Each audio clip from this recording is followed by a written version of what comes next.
that is. Now tonight we're discussing two important questions.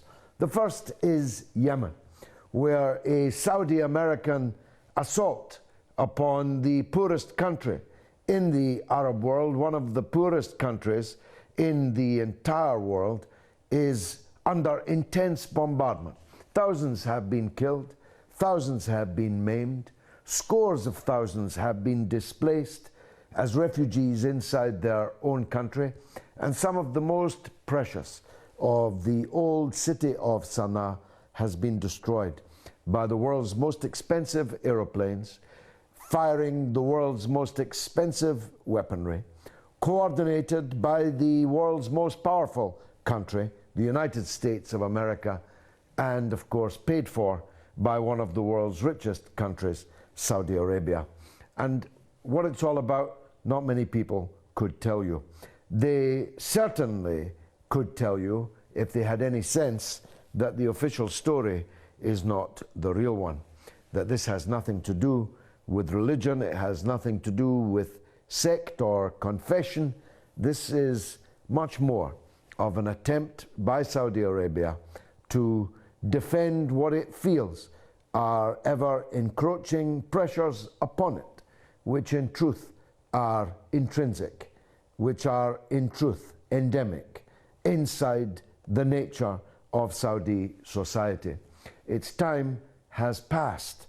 Saudi Arabia, as a brute dictatorship, which executed by sword its 100th prisoner this year, and it's only June, and which is ruled by elderly kleptocrats who have to feed the squawking mouths of 30,000 Saudi princes before they even begin to feed anybody else, to use any of the bounty that God gave the country in the form of its oil riches.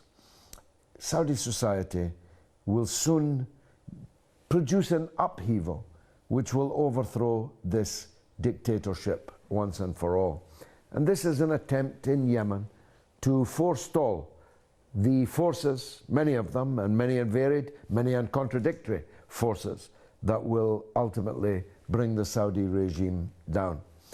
But this being the 200th anniversary of the Battle of Waterloo, and we have a saying in English that you have met your Waterloo, which means you have met potentially your decisive defeat, your final defeat.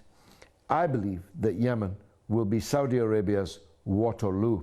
And so the question which is posed, what would it take for Saudi Arabia to stop bombing Yemen, is of course a difficult one to answer. An outbreak of common sense might be one.